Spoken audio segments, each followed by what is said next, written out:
So hey guys, how are you all? Welcome to Dot. So we are back with a brand new movie on what if Naruto was ready for re-entry due to female attraction movie, but before we start, be sure to subscribe to our channel and like this video. Now let's begin the story. Where am I? A boy with blonde hair muttered tiredly to himself as he floated through a space of nothingness. He looked to be about 16, whisker-like marks adorned each side of his face. His clothes were all torn up and bloodied as he floated through space. His jacket was torn open, revealing his black undershirt which was ripped to shreds. He looked out as he saw some droplets of his own blood floating above him. He mumbled. Did we win? He asked himself as he continued to float into nothingness. What happened? His eyes drooped. I'm so tired, he said, trying to regain his energy. Was it Madara? Or Obito?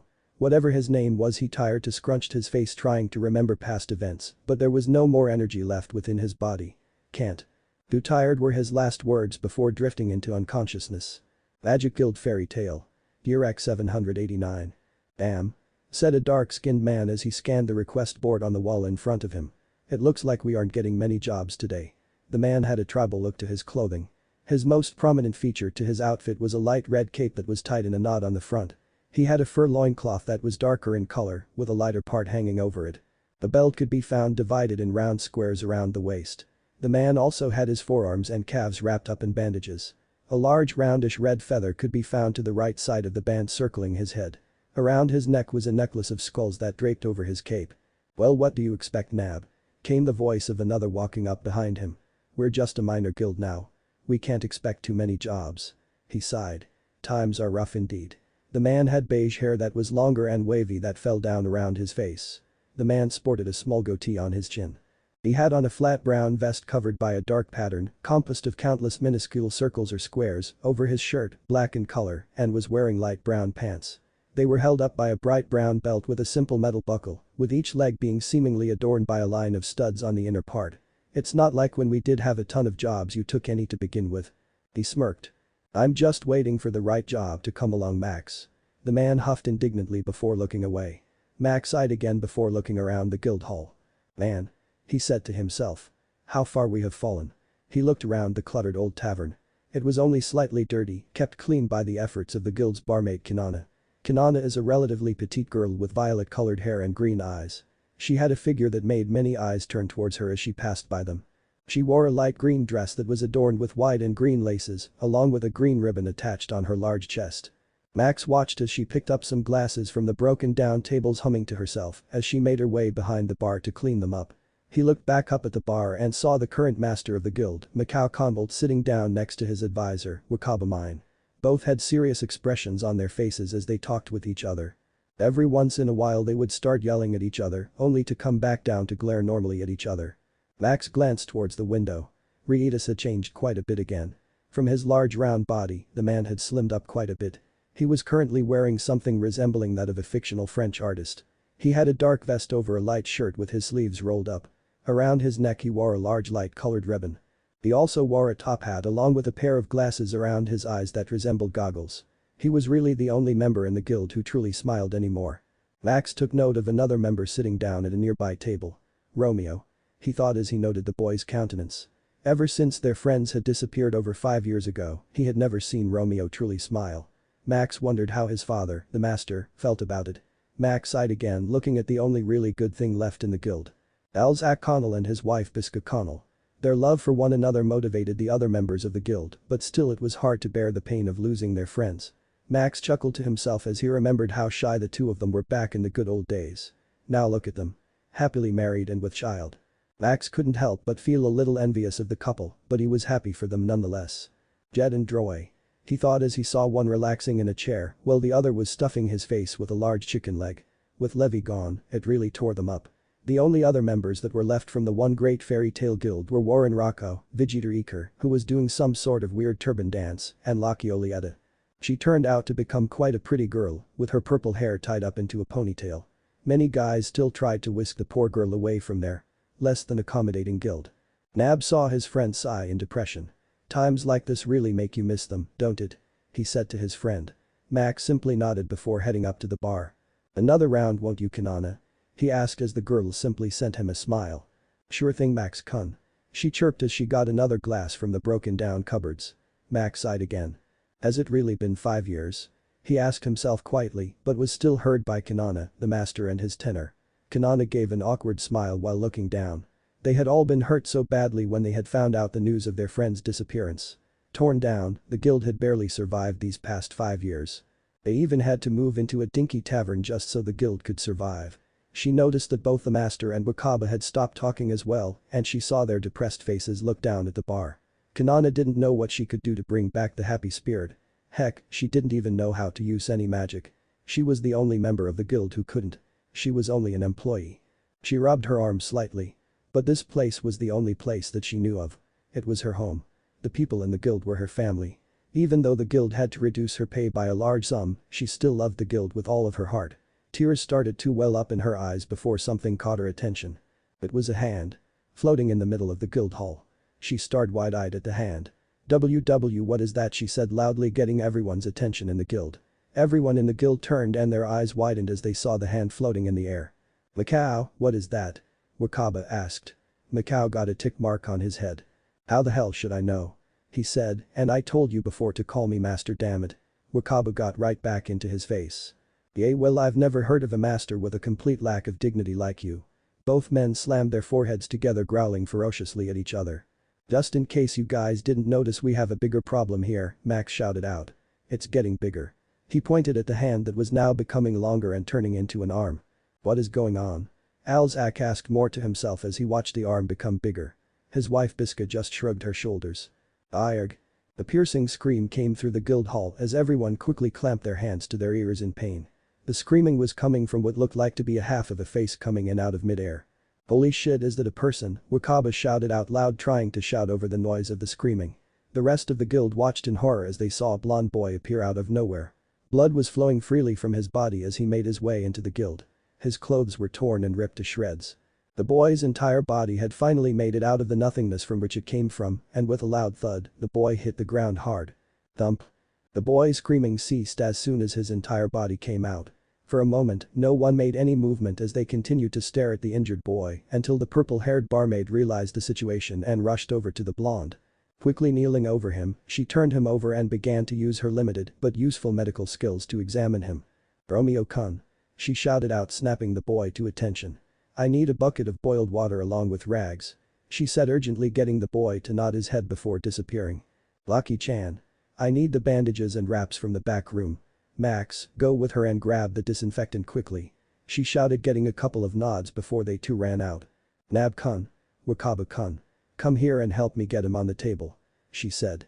The two men quickly helped her grab the teen and hoisted him on the table. "Master, help me take off his jacket and shirt. We need to know the extent of the damage he's received." Macau nodded and helped the purple-haired girl undress the boy. Their eyes widened as they saw large gashes and wounds line the boy's body.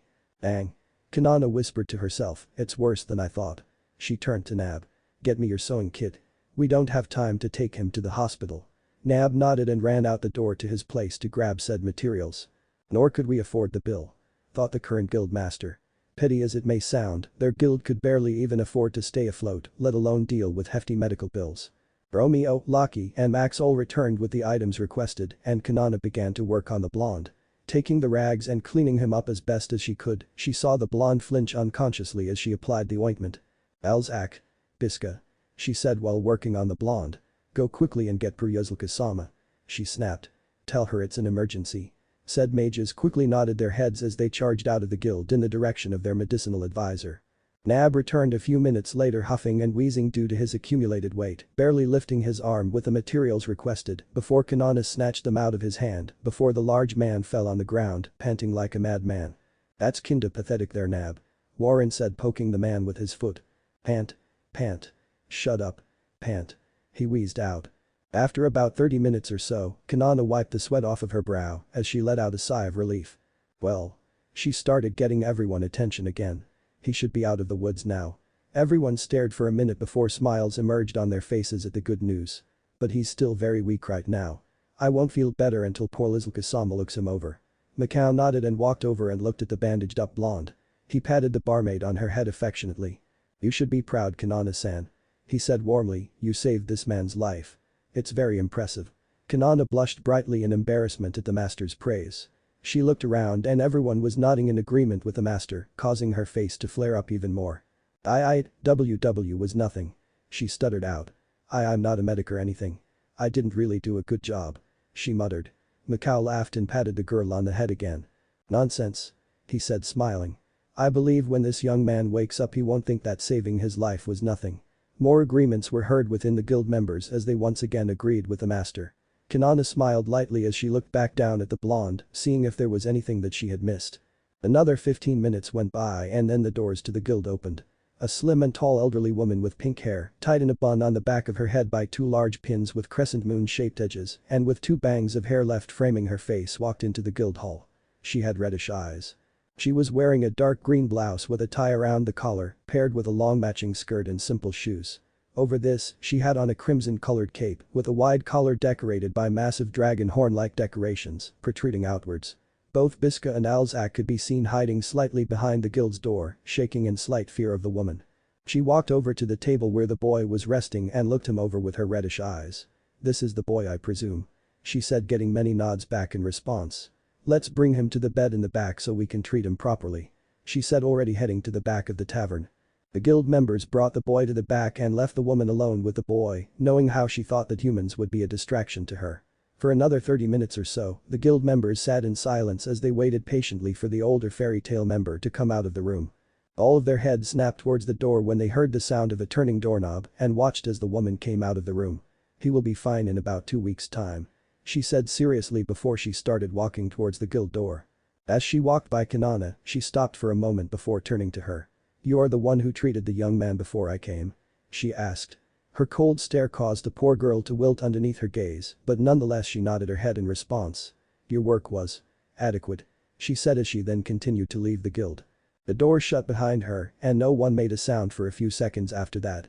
"I don't want to sound like a sissy or anything," Max said to break the silence. "But that woman scares the panties off of me." With that, Kanana then ran into the room where the blonde boy was currently resting. "Ara," muttered Wakaba, "it's been an eventful day now, hasn't it, Macau?" he said. A slight tick mark showed up on Macau's head. "Bastard to you, damn it. Oi, what are you doing?" he asked, little annoyed now that Wakaba was going through the blonde's torn-up jacket. "What does it look like I'm doing, asshole?" he said. "I'm trying to see if this kid has any identification on him." He continued fishing through the pockets only for small objects to start falling out of the jacket. "Huh?" he said, lifting an eyebrow. Everyone else gathered closer as the man picked up said objects. He said curiously as he took out what appeared to be a black headband with a metal plate attached to it. "Look at this symbol. This must be his guild's mark," he surmised as he saw a strange mark in the center of the metal piece. "What is this?" he asked, holding up a small pointed blade.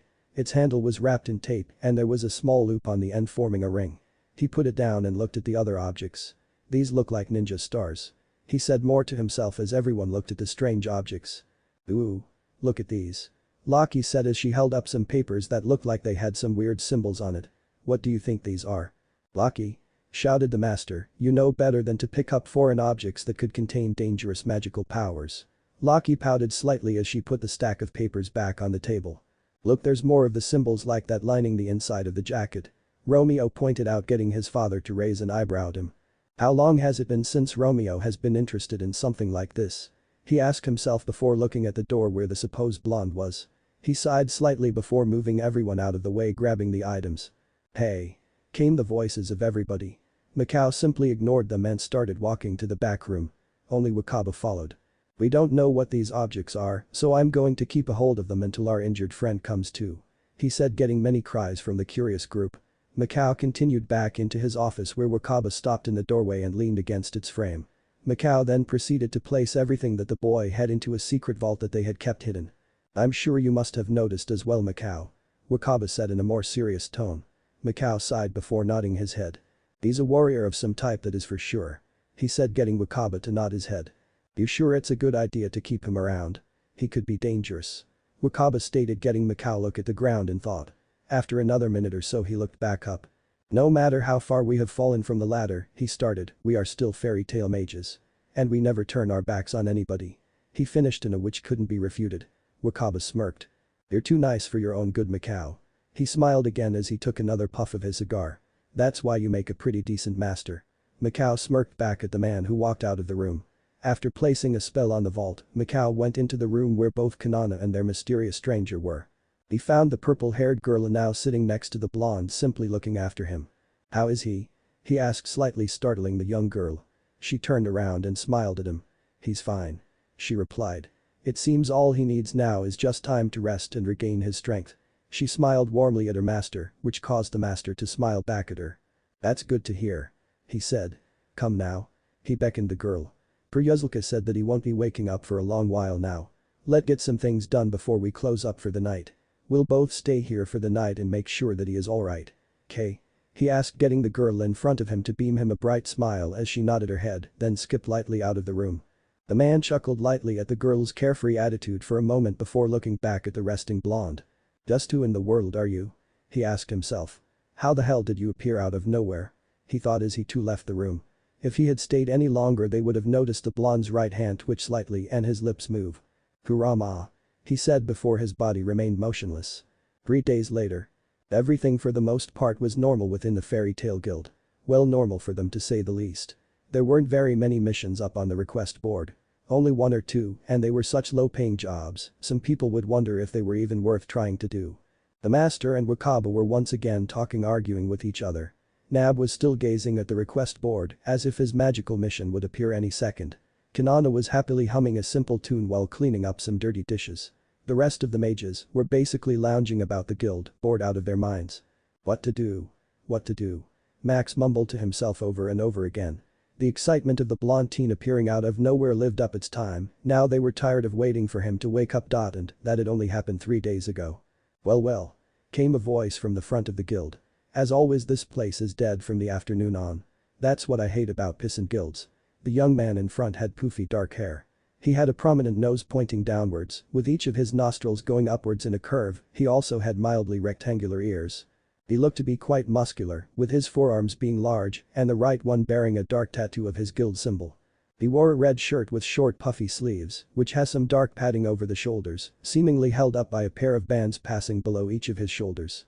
Outlined by lighter edges extending to the shirt's thin, rectangular and elongated collar. Around his waist he had a light haramaki-like cloth covered in dark spots, from which a buckled belt emerged, passing over his right shoulder, that seemingly held up his large cannon. The handle was behind his right shoulder.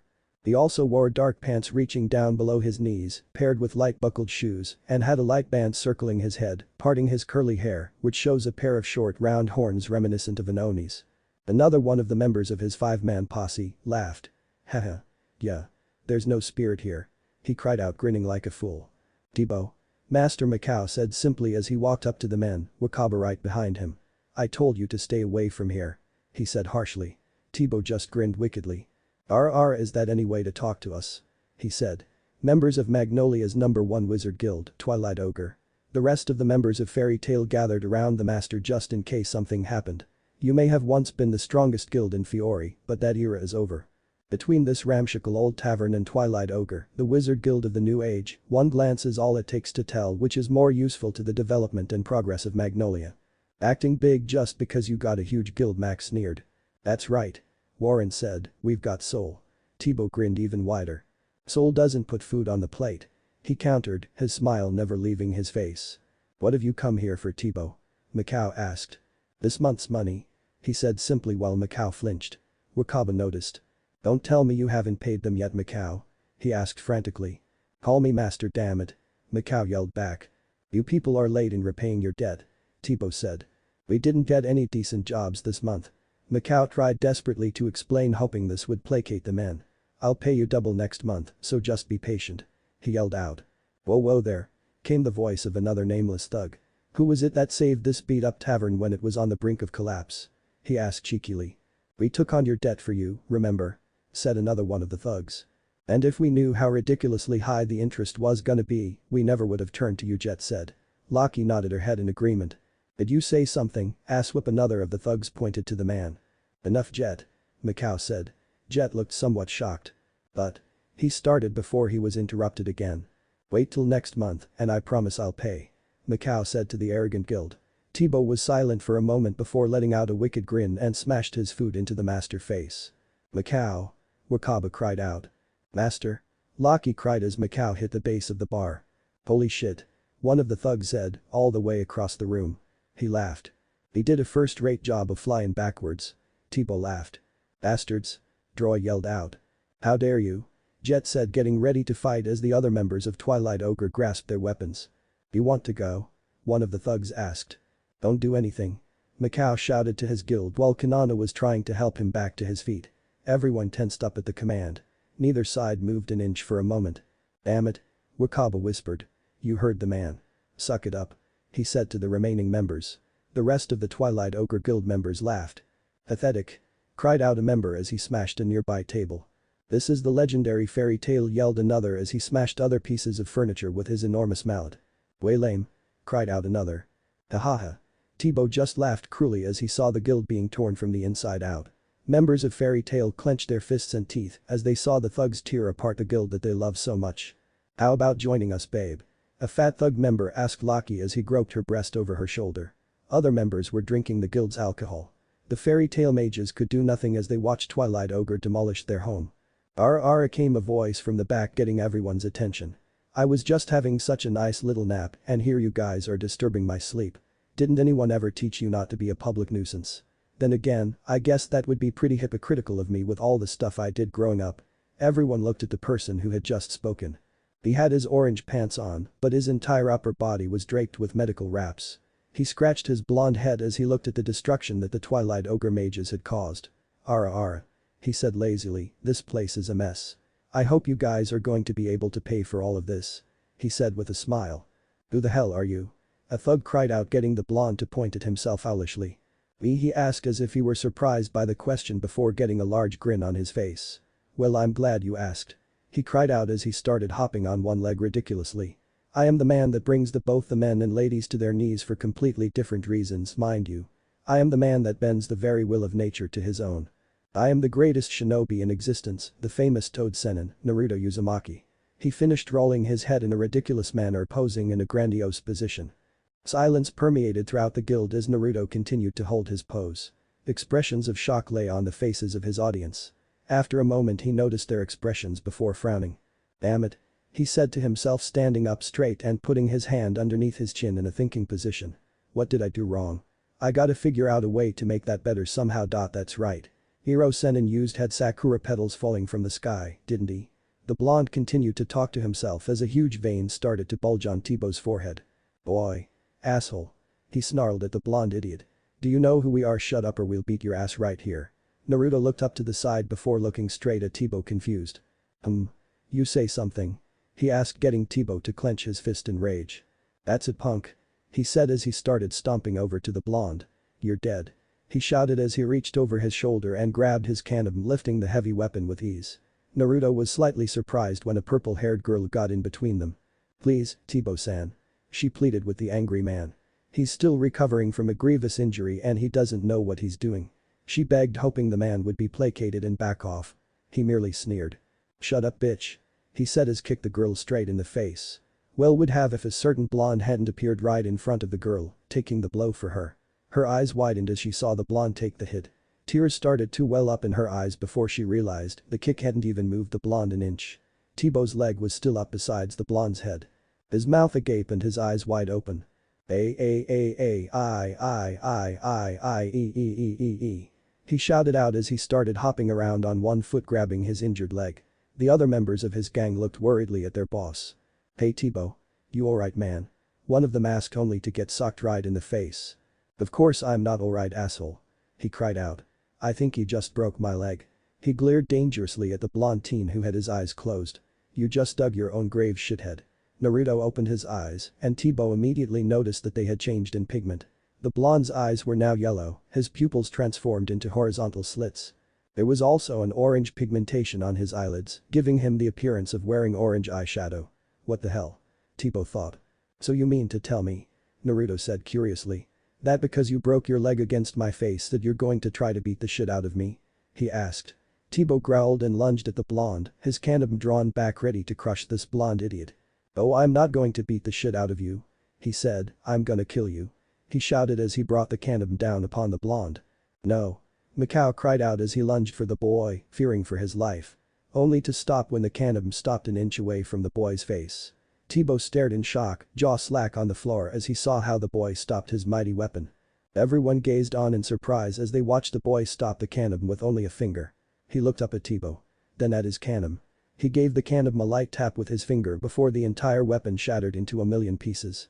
My baby. Tebow cried out in dismay and tears rolling down his face as he watched his favorite weapon be destroyed right before his very eyes. Naruto yawned loudly, stretched his back, and cracked his knuckles. Well, it looks like to me that you boys need a good old-fashioned Uzumaki Asukakin. He said with a smile, getting growls from the Twilight Ogre members. Then, Naruto felt a hand placed on his shoulder. He looked back and saw an elderly man with a mustache gaze into his eyes. "Son," he said, "please, that's enough. We don't need any more trouble," he said in a defeated tone. Naruto frowned as he gazed into the old man's eyes. He's already given up, he thought. Naruto sighed, and Mikao felt slightly relieved as he took that the blonde would do as he asked. "You know what I see, Gigi?" he asked, getting everyone's attention. "I see a kind man right next to me who's forgotten what life is truly about," he said, looking up at the elderly man who looked back at him in slight confusion. "You say that you don't want any more trouble. But sometimes you need more trouble in order to truly defend that which is precious to you." Mikao's eyes widened at the blonde's statement. "I see your comrades. Your nakama here crying here watching as these bastards tear down what is precious to them. I heard them say that you were once the strongest here in this land. What happened, you might ask? What happened was that you lost sight of what truly makes a person strong." Naruto clenched his fists as he turned to Mikao, who was still staring at the boy in shock. "They are what makes you strong," Naruto said loudly as he pointed to the Fairy Tail Guild members. "They are your family. They are your precious people." Naruto then got in the master's face. "You make sure that they don't cry anymore. You do whatever it takes to see them smile." The master gaped at the blonde as the blonde's strange eyes bored into the master's. "Natsu?" was the only thought of the man along with many of the other guild members. "You can only become truly strong if you protect that which is precious to you above all else," Naruto stated. "Do what your heart tells you to do. You know what is right." Naruto backed off slightly from the shocked man, grinning at the man. "You guys helped me when I needed it. That makes you guys my precious people in my book," he said, turning around facing the remaining thugs. "That's why I'm gonna kick these guys' asses," he said, cracking his knuckles again. Tebow's face twitched as his face morphed into one of anger. "Precious people. Bah," he sneered. "You're just like the rest of these losers here in this place you call a guild." He lunged once again at the blonde, this time with his posse right behind him. "We'll show you the meaning of true power." Tebow launched his fist once again at the blonde's face, hitting him square in the jaw. The rest of his posse came down punching, kicking, and striking with their various weapons. Fairy Tail Guild members looked on as they saw that the blonde hadn't even blinked at the vicious assault that was being delivered to him. Naruto sighed. "You guys just don't get it, do you?" he said lowly before smashing a fist on the ground, causing a huge shockwave to resonate throughout the tavern. Not a second later, the 5 mages around him all hit the ground hard, all of them barely conscious. Naruto picked all of them up off the floor and flung them over his shoulder as he started walking towards the door. "If you guys ever come around here again, I'll make sure that I break every single bone in your bodies," he said as he opened the guild hall door and punted the 5 thugs all at once. He whistled as he put a hand over his brow, watching the distance that the mages were drop-kicked before turning and walked back into the guild. Naruto blinked as he looked at the remnants of bystanders in the bar. All of them had shocked looks on their faces. "What is it?" Naruto asked, genuinely confused before he was mobbed by about half of the small guild cheering and celebrating. Slaps on the back, pats on the head, and thanks were given out to the blonde. "Boy," he yelled out at the people patting him and slapping on the back. "I'm still hurt here, you know," he shouted, getting laughs from the guild members and more slaps on the back, causing the blonde to yell in more pain. "That was amazing, man," Droy cried out while taking a huge chunk out of his fried chicken leg. "They couldn't even lay a finger on you." Naruto was slightly grossed out that the man hadn't even tried to swallow at all, but he still went along with the flow. "I gotta admit," Wakaba said as he walked over to the blonde. "I haven't seen anybody lay the whoopus on that strong in a long time." He chuckled as he took another puff of his cigar. "Gotta hand it to you, kid, that was some pretty good work." He smiled, causing the blonde to rub the back of his head in embarrassment. "Ah. It was nothing," he said, turning slightly red from all the attention that he was receiving. "Oh no," came another quiet voice in the back. Naruto gazed over some of the people in front of him, only to notice the girl that had tried to defend him, slightly poking her fingers in a very familiar fashion to that of a pale-eyed Kunoichi that he knew. Thank you for saving me," she said quietly, turning quite red in the cheeks while looking down. Naruto looked at the girl and gave her a foxy grin. "That's what friends are for, right?" Naruto asked with a smile, startling the girl. FF friends, she asked surprised at the statement. The blonde nodded his head enthusiastically. Of course. He said simply, who else would be willing to heal me back to health and then stand up for me against someone? He asked as if it were the simplest question in the world to answer. The girl turned a bright right and slowly nodded her head, causing Naruto to grin at the girl again. They then heard a sigh from the mustached man next to her. Son. He said grimly, I really wish you hadn't done that. Twilight Ogre is a very large guild. They're a lot stronger than us right now. I don't know what we're going to do now that you probably put their men in the hospital. He sighed sadly. The atmosphere quickly dampened as his words registered among the mages. Naruto frowned. Then get stronger. He said. Train your asses off and show them who's boss. Naruto said. Mikao simply shook his head. It's a little more complicated than that. He said. We borrowed a lot of money from them so that our guild could stay afloat and not go under. He explained. But we had no idea the ridiculous interest rates that they stacked onto our bills every month. Growled Jet again. Every month it seems as if we keep getting even more into debt. I'm not sure how we're ever going to pay it off as well as maintain the guild. Wakaba sulked. Naruto looked at the dejected guild before making his decision. Alright then. Naruto said, smashing a fist into his hand. I'll make sure you guys pay off your debt. He declared, getting everyone's eyes to shoot open wide. But first I gotta talk with this other guild and set them straight on a few rules of fair interest rates. He smiled at the mages. Are you insane? Mikao yelled, we don't even know you. Why the hell should we trust you? Mikao ended slightly suspiciously. Naruto looked at the man like he was crazy. Boss, you guys helped me. He said simply. I have a debt to pay back to you guys too, right? He reasoned. Mikao stared at the boy in slight shock at what he had just said before shaking his head, chuckling a little. You're one strange kid. He said quietly. So how the hell do you think that you can help us? He asked a boy who cocked his head in confusion. I dunno. He said as everyone fast vaulted on the floor. Naruto put his hands up behind his head. I guess that I'll do whatever is needed to help you guys out. I'll talk with that guild place too to see if I can negotiate rates. Mikao's eye twitched slightly before a hand was placed on his shoulder. Turning, he saw that it was Wakaba. Geez, just let the kid go. It couldn't hurt, right? Mikao stared at his best friend for a moment before sighing and nodding his head. Fine. He relented, but first he needs to recover. We don't want him looking like he just got out of a fight he just lost. That wouldn't help our already dying image in the first place. Wakaba nodded and looked at the blonde who was grinning like a fool. There was something about this kid that made everything feel right. After 5 long years of suffering, Wakaba was usually a pretty suspicious person. But this kid. He felt different, he felt like something he hadn't felt for many years. Alright. Naruto shouted, throwing a fist up in the air before wincing. Ide. He said, cradling his arm. Kanana rushed over to him.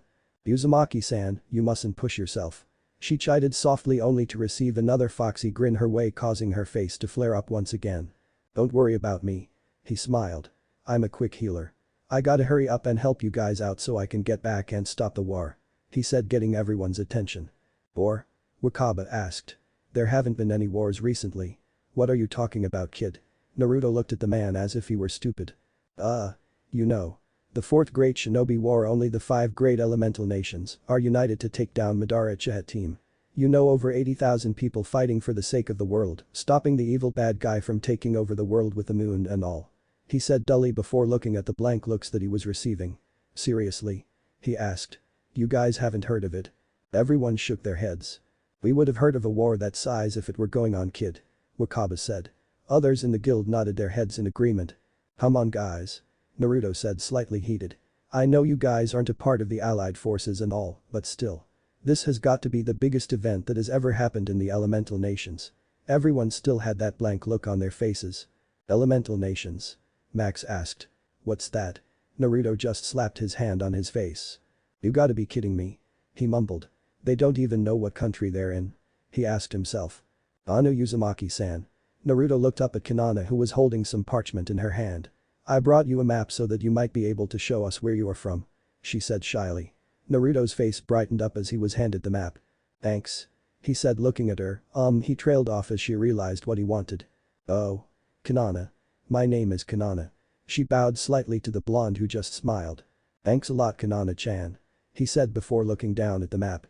Kanana's face turned red once again after hearing how familiar the boy was being with her. Her thoughts were soon interrupted though. What the hell is this? Naruto yelled out as he looked down at the map. Nothing on here is what it should be. What the hell kind of map is this? He shouted. What are you talking about, Uzumaki-san? Wakaba came up with his hands in his pockets. That's a map of Earthland.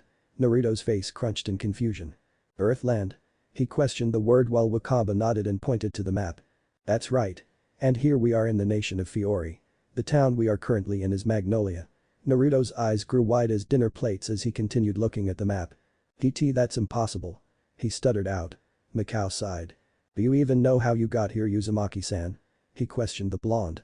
Naruto looked at the man about to respond before putting a finger to his agape mouth in thought. Well. Actually. No. He said. I was fighting Madara team. Some stuff happened. And the next thing I know, here I am. He said with a shrug. This is a waste of time, Warren. Max called out, wanting to just find everything out. Just go ahead and read the kid's mind so that we can have the whole story. Warren nodded. Read my mind? Naruto questioned, getting a nod from Warren. That's right. With my magic I can read other people's thoughts. The word magic struck Naruto as odd, but then he saw the man put his fingers up to his temples. Oh hell no. Naruto yelled as he then stood perfectly still staring at the man. If anyone were to guess, they would have said that the blonde was trying to have a staring contest. What the? Warren muttered to himself before trying again to enter into Naruto's mind. Nab looked at him. What's up, Warren? He asked before Warren brought his hands back down. There's nothing there. His mind is void of any thought. He said, getting many eyes to shoot open. How is that possible? Mikao asked. It's just that he literally not thinking of anything at all. He's completely blocking any way that I have to read his mind. Shock looks passed throughout the guild. His mind is literally a blank slate. My magic isn't perfect, you know. The person needs to be actually thinking something for me to be able to get a good look into their thoughts. They all heard the blonde chuckle slightly as he began to move again. Damn. Gotta love meditation. He said more to himself before pointing accusingly at the telepath. Fuck that. He shouted out, I'm not going to have some guy mind rape me. I've seen what that Yamanaka clan can do. Bunch of mind walkers. So you ain't doing anything to me. With that he stuck out his tongue and maturely blew a fat slubbery raspberry at the man. Said man's eyebrow twitched violently. We're just trying to figure out the situation, you stupid blonde. Max yelled out, starting to get annoyed with the brat, only for the brat to get right back in his face. Who the hell are you calling stupid, team? He shouted back. The two butted head violently, growling at each other. That's it. Max yelled as he punched the blonde square in the face, only for the blonde to retaliate by smashing chair over the man's head. Soon the two were brawling in the middle of the room, breaking things left and right. Throwing various objects here and there. Everyone just stared at the scene in shock before smiles came back to their faces. Every one of them had fond memories of their guild, and somehow, this blonde, whatever he was, had brought some of that spirit back. Aig. Max yelled out as he struggled to get loose from Naruto, who was currently sitting on his back, pinning his arms on the ground. Naruto's finger could be found in one of Max's ears. Hahaha. Naruto laughed out. Take that. Uzumaki sneak attack. Wet Willy no jutsu, hahaha. He laughed like a madman as Max tried to get away. Alright. Alright. Alright. I give. Get off of me. Max cried out as Naruto grinned brightly, jumping off the man. Uzumaki-san. Mikao sighed, we didn't mean any harm trying to read your thoughts. He said. We just wanted to know where you're from and how you got here. From your little entrance into our little guild, the only explanation I can come up with is that you're from Idolas. Naruto cocked his head to the side in confusion. Idolas. He tried out the words on his tongue. Yay. Droy answered this time. It's like in another parallel dimension or something. Naruto looked at the man like he was crazy. Why the hell would you say that I'm from another dimension? He asked. Mikao looked at the boy. Well. We thought it was a possibility from the way you appeared in our guild. He said. What do you mean? Naruto asked. Mikao sighed again as he sat down and started to tell the blonde how he came to their guild. A little later. Came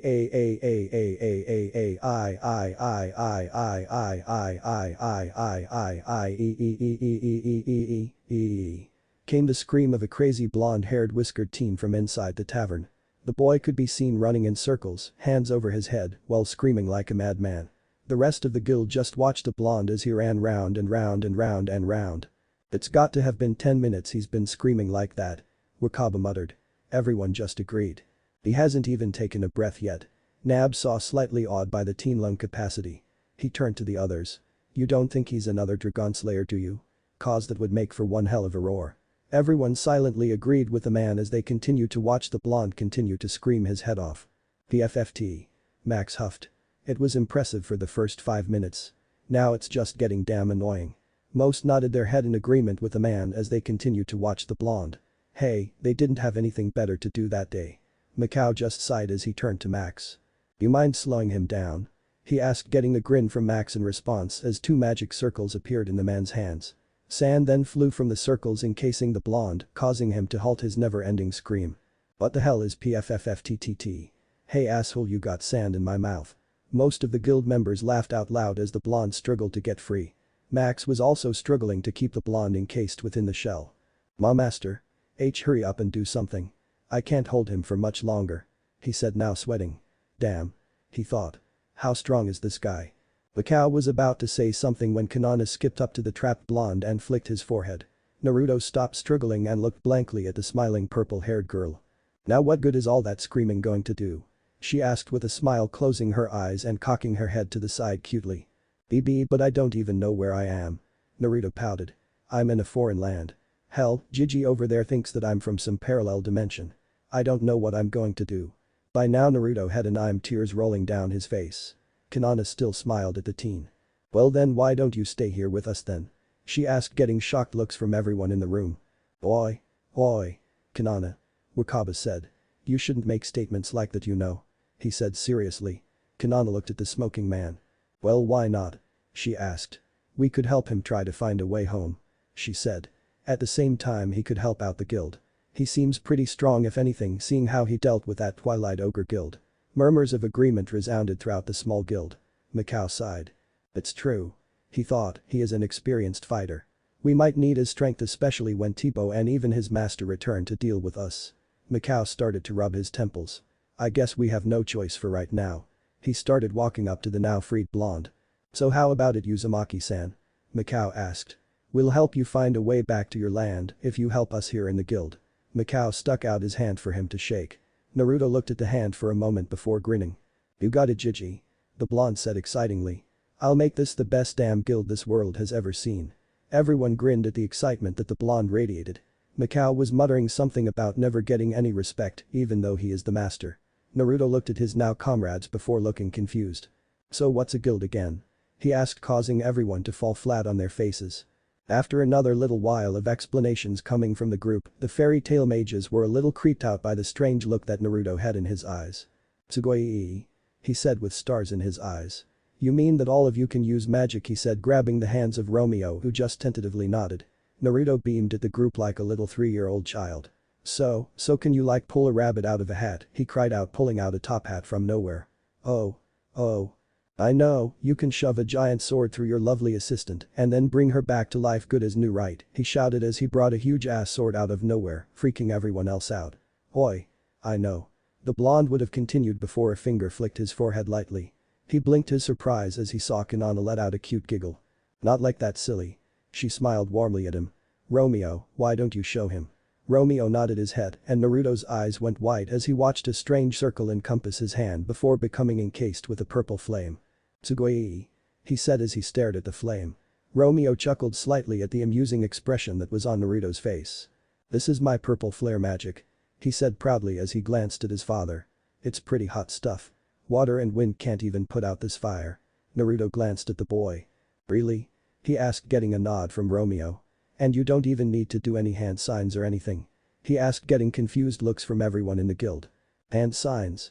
Romeo asked. Naruto nodded and crossed his arms. Yay, he said, back where I'm from, there were people who could also blow fire out of their mouths or something like that. But they needed to do hand signs. I thought you said that this was the first time you've ever seen magic. Macau said, getting Naruto to look up at him. It is. I think if this is magic, then it's pretty similar to what we can use. He said. And what is that? Macau asked. Jutsu, of course. Naruto said as if it were the most simple thing in the world. Everyone just gave him a blank stare. Damn. Who the hell hasn't even heard of Kika's jutsu? He muttered to himself. You mind showing us one of these jutsu of yours? Macau asked. Naruto looked up at him and grinned, nodding his head. He then brought his hands up in a single hand sign. Page no Bunshin. In a puff of smoke, everyone stared as they looked at two identical Narutos next to the original, who was grinning like a madman. Pretty neat, huh? He said, pounding his chest. Everyone stared for a moment. It's just like Wakaba's smoke fake technique. Romeo muttered, looking at the clone. Strange. Macau thought, I didn't feel a shred of magical energy leaving his body. Then how is it possible for him to be doing this? He continued to analyze the clones. So wait. Max said, getting everyone's attention. If you didn't have any mages or wizards from where you're from, then why do you have these techniques? Naruto grinned brightly at everyone. That's easy. One of the clones said. We're shinobi. All three simultaneously chorused. The mages in the guild stared at the team for a moment. What kind of ninja wears orange? Max said, looking at his pants. The baddest ones, that's who, asshole. Naruto shook his fist at the man. I thought ninjas were supposed to be like all quiet and stealthy. Nab said to Vegeta, who just nodded his head in agreement. Naruto's eyebrow twitched dangerously as he heard the comment. Oh, he yelled out, I can be stealthy when I want to be. He cried out, getting a couple laughs from the people. I don't know about that, drawled out Max. Why don't you prove it to us then, ninja boy? He smirked at the blonde, who looked as if he was about to blow a gasket. His smile faded when he saw the teen smirk. Alright, fine. You want me to be sneaky? Then get a load of this. He cried out, standing up with his clones. They stood there for a moment while everyone looked on with slight anticipation. After a minute or two, Max was getting annoyed again. Hey. Aren't you going to do anything? He shouted, pointing to the blonde and his clones, who just looked back at the man. What are you talking about? One of the clones asked. The boss isn't here anymore. The boss? Max said slowly before the three Narutos in front of him disappeared in a puff of smoke. Eyes widened as everyone started looking around the guild hall searching for the blonde. Yep. Came from Kanana, who had just felt someone poke her sides, causing her to let out a cute yelp. Everyone turned quickly to her and saw a grinning blonde behind the girl. Ha! Told you, you bastard. Naruto shouted at Max, who merely crossed his arms, complaining about troublesome blondes. By the way, nice hair. Naruto yelled out. Max looked slightly confused at the blonde before grabbing one of his longer bangs and looked at it. He gasped for a moment. What the hell happened to my hair? He screamed out as he ran to the closest mirror that he could find. Everyone stared at the man in shock. Before many began snickering at the man's misfortune. Why the hell is my hair hot pink? With that, Max ran out of the guild tavern as fast as he could, trying to save face and fix the problem. Everyone glanced at Naruto, who had a blinding grin plastered onto his face. Sugoi. Romeo said as he trotted up to the blonde. That was so cool, Naruto-san. He said as he let out a slight smile at the teen. Mikao's eyes widened slightly once again as he saw his son interact with the blonde enigma, who was currently patting his boy on the head, grinning like a fool. Mikao's eyes softened. Maybe things are finally starting to look up. Growl. Everyone looked around in surprise as they tried to identify the source of the sound.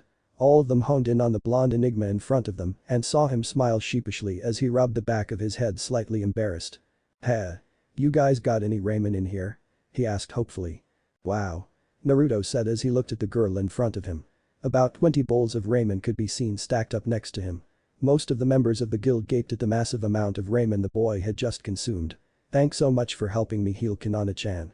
He smiled brightly at the barmaid, whose face lit up bright red at the attention that many of the grinning members were giving her. My pleasure, Uzumaki-san. She said, stuttering slightly. Naruto just waved his hand. Mama. Just call me Naruto. We're friends now, right? He said to the blushing girl. Romeo sat next to the blonde and looked up at him. Hey, Naruto-san. He said. How did you beat up those 5 guys all at once? He asked, getting other members of the guild to really pay attention. Naruto grinned. 'Cause I'm awesome. That's how. He said loudly, again thumping his chest in a manly way. Many members' sweat dropped at the blonde statement. Naruto grinned at the boy next to him. If you train hard, maybe one day you too can be as awesome as I am. He smiled at the boy, who looked at the man blankly before he too let out a small smile. Hey. Naruto. Nai. He said quietly, causing the blonde to look down at him. Would you help train me? He asked hesitantly. Naruto stared at the boy for a moment before a large grin once again was plastered on his face. Of course. He said loudly as he slapped the boy heartily on his back. Romeo sat there for a second, registering his words before looking back up at the blonde hopefully. Really? He asked excitingly. Naruto nodded his head. Hell yeah. He said, now instead of having just one badass apprentice, I'm gonna have 2. He shouted out. You've trained someone before, Naruto? Kanana asked and said that last part quietly. Naruto nodded. Yep. He said happily, Konohamaru. Kid is freaking awesome if you ask me. Helped him learn a ton about being a shinobi. But then the little gaki gets a little power trip just because he makes chunin while I'm a freaking genin. Still. He muttered to himself before turning to Kanana. I tell you, Kanana-chan, life isn't fair. She stepped back slightly as the boy had an eye, tears once again running down his face, only for the next second, he had an arm around Romeo. "Stick with me, Gaki," he said. "We're gonna make you the most baddest mage there ever was on the face of this Earthland planet. Your fire magic is going to make an Uchiha's look like someone just passed gas." Romeo had no idea what an Uchiha was, but he was excited to become stronger regardless. Kanana giggled at the blonde's antics. Heck, everyone in the guild smiled as Romeo and Naruto talking enthusiastically about how badass he was going to become. Twilight Ogre Guild Hall. A few days later, Naruto found himself lazily sitting back on the couch that he was relaxing in. In front of him was a middle-aged man. He had a shaved face with a haircut resembling a military recruit. His jaw was broad, with wide lips and a thick nose. Along the brim of his nose was a pair of tinted glasses. He was wearing a pinstripe suit and pants with a purple cape over the suit that has a button with the Twilight Ogre emblem. This was the guild master of Twilight Ogre, Master Banabuster.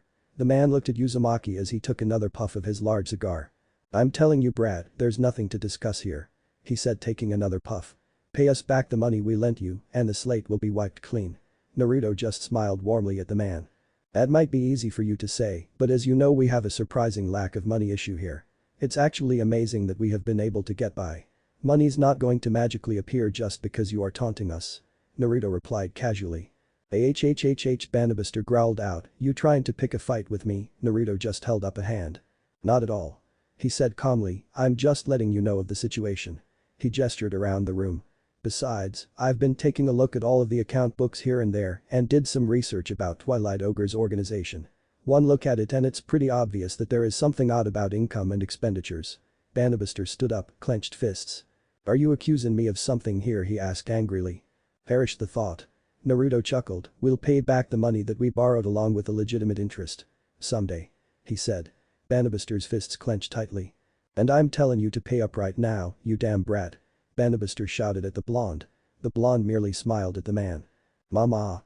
Let's start by recalculating the interest," he said. Banabuster got in the teen's face. "You beat up 5 of my guys," he said, pointed at the heavily injured men off to the side. "First, our debtors open up a can of woo-pass on us and then they don't pay what they owe. You're making our guild lose face here. Don't you care about your reputation as well?" Naruto just blinked at the man. "Huh? I came here today to talk about money, but you want to bring honor into it too?" Naruto asked. The veins on Banabuster's head grew larger. "We don't have money or honor, thanks to you," he shouted as he kicked the table in front of him to the side. Naruto sighed. "Pay back what you owe," Naruto said, getting the man to blink at him. "That's your guild's creed." Naruto's eyes shot open and glared at the man. "That's how you want to play it, yes?"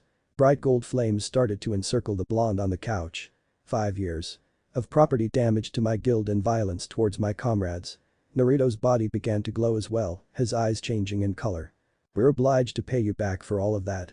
The members of Twilight Ogre began to back up in slight fear from the sheer amount of power they could feel radiating from the blonde.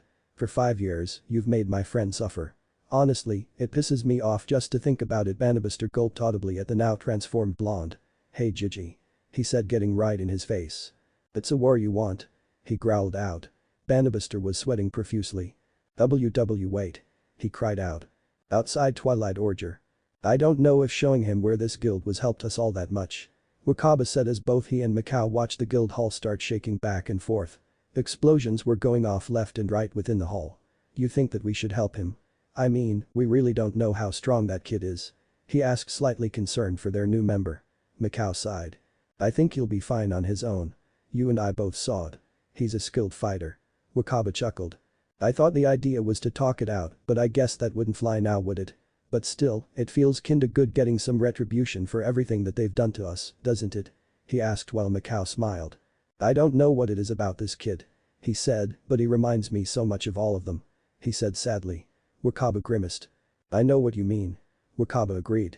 "Romeo even smiled for the first time years," Mikao said, softly pointing his saddened face to the street. Wakaba glanced over to the man. "Heh. I think this kid is just what the guild needs right now," Wakaba said with a sad smile as they continued to watch the destruction of the building in front of them. Screams and cries of pain could be heard from within. "We're back," Naruto shouted as he kicked in the tavern door to the guild. His state of dress was slightly different now from when he had arrived in Magnolia. Instead of his orange and black tracksuit, Naruto was now wearing black ninja pants, a sleeveless black undershirt.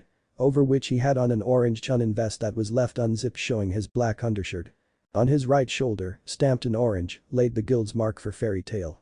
Naruto tightened his leaf headband a little, giving the rest of the guild members a huge grin. "That's what guys," he said excitedly, "we're no longer in debt." Everyone's eyes widened as they stared at the blonde ninja who was grinning like a fool. Both Mikao and Wakaba came walking through the door behind the shinobi. Master Alzak cried out. "Is it true?" Everyone looked at the master for confirmation. Mikao regarded the mages before he too let out a smirk. "You better believe it," he said, grinning along with Wakaba. "Kinda felt like the old days if you know what I mean. He whooped their asses so hard, I'll be surprised if they even continue being a guild." He smiled. Everyone else in the room stood there shocked for a moment before smiles started forming on their faces. "Alright. Yay." Cheers went out as they rushed the blonde once again celebrating the recent news. Naruto grinned at the other mages. "Naruto. Nai." Naruto looked down and saw Romeo smiling slightly. "Thank you," he said quietly. Naruto smiled at the young boy bringing up his thumb in a guy-sensei-like pose. "Yosh," he cried out. "Alright. Now the only thing we gotta worry about is fixing this place up," he said as he spread his arms gesturing to the entire guild hall. It was true. There were many patches and holes that could be seen scattered throughout the walls. The barmaid of the guild had cleaned the guild as best as she could, but they just didn't have the finances to bring in the materials to fix up the guild. "But how?" Droy said, taking another huge bite of his chicken leg. "We don't have money to make the repairs necessary. Hell, we're barely staying afloat as it is." Naruto held his chin as he thought for a moment. "How do you guys normally make money?" Naruto asked after a minute. Jet responded by pointing his finger at the request board. "Usually people send in requests for us to undergo missions. But ever since we've become such a minor guild, people have lost interest in us and now we barely get enough missions to get by each month." Naruto walked up to the board and looked at it. "Even the missions that we do get," Jet continued, "they are for such a low rate that they're not even worth going on in the first place." Naruto squinted at the board for a second, looking at the couple different missions that were there. "So kinda like our missions, huh?" Naruto mumbled to himself. Jet looked up at him. "Your missions?" he asked, getting the blonde to nod his head. "Yeah," he said, "in our village, we would get mission requests as well ranging with difficulty. We rank the missions by letter, D being the easiest, S, double S, or even triple SSS missions. Those are the most difficult to perform and they go for a ridiculous amount of money." Jet nodded his head in understanding. "I see," he said, "sounds just like our own missions here. S-class missions are by far some of the toughest tasks out there. Yay, these are barely enough to pass off as your D missions it sounds like." Naruto nodded his head before reaching out and taking the papers down. Turning around, he thrust his fist into the air. "Yosh!" he cried out again. "Let's get these ones done as fast as we can," he said, grinning. But they're not even worth doing," Warren said. Naruto just nodded his head. "Maybe, but hey. You never know what could happen on the mission. You might get more than you thought you would. Or find something valuable. Regardless, we need money, right?" he asked rhetorically. "We won't make any by just sitting on our asses here and doing nothing. So you and you." He pointed to Max and Warren. "We're going to be going on this mission right here," he said as he handed the poster to Max, who looked down at the mission details. "This mission is going to suck," he muttered as his eyes scanned the words. Warren nodded as he read Max's mind with his magic. Naruto created a clone next to him who just saluted him. "You guys are going with my clone here to get it done. You should be able to get it done by late tonight if you guys hurry," he said, getting muttering from both of the men. He then turned to Jet and Droy. "Alright, and we are going on this mission here," he said, handing the mission to Jet, getting a sigh from the man. "I guess we have no other choice," he said softly. "Hey. Naruto Nai," Romeo said quietly, "what can I do to help?" Naruto looked at the boy and blinked. "Well, these are the only two missions that the guild has at the moment. He thought for a minute before snapping his fingers. "I got it," he said, smiling. "Why don't you meet me out back while I get some things here? We're gonna start with your training right now." Romeo blinked before getting a huge grin on his face. He nodded his head as he ran towards the door to head out back. Many of the other mages followed, curious to see what the blonde had in store for their youngest member. Mikao chuckled. "I dunno," he said, slightly dejected. "Maybe you should be the master of the guild here.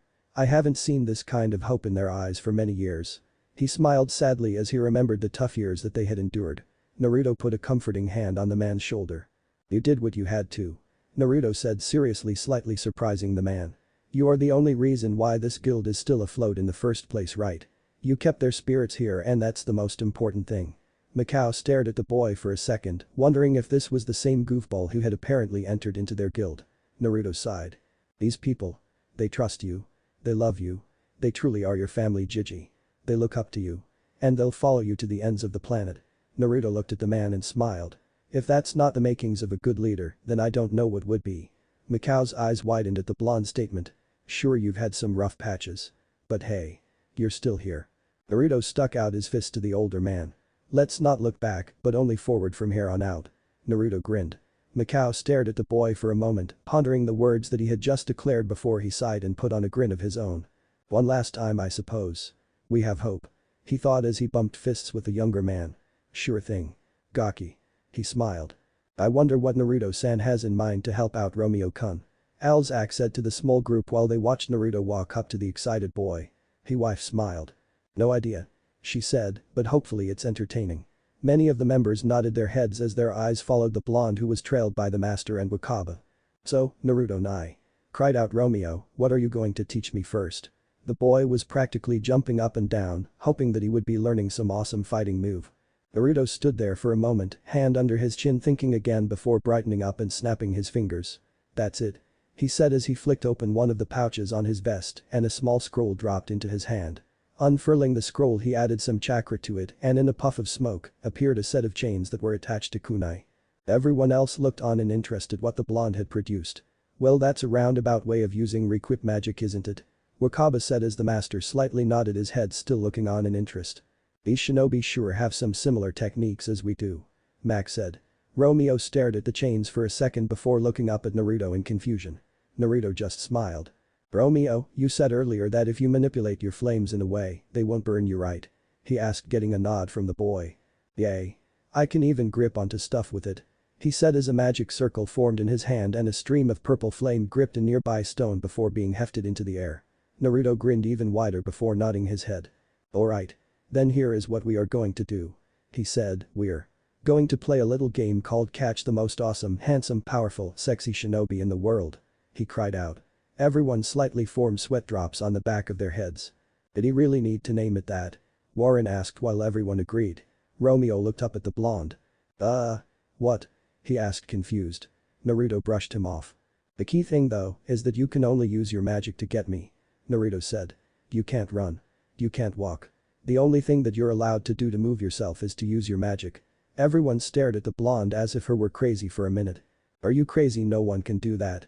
Romeo shouted at Naruto, who was still smirking. Oh really?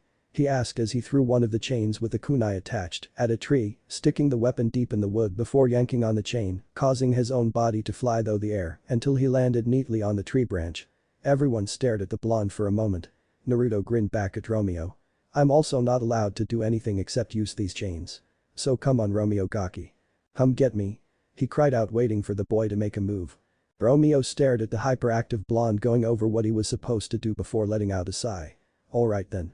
He said, let's see where this takes me. A magic circle filled his hand once again as he launched a stream of purple fire at the branch the blonde was on, effectively wrapping the flame around it. He then yanked on the fire, mimicking what he had seen the blonde do with his chains. The boy felt his body start to move through the air. For about a foot before he fell flat on his face.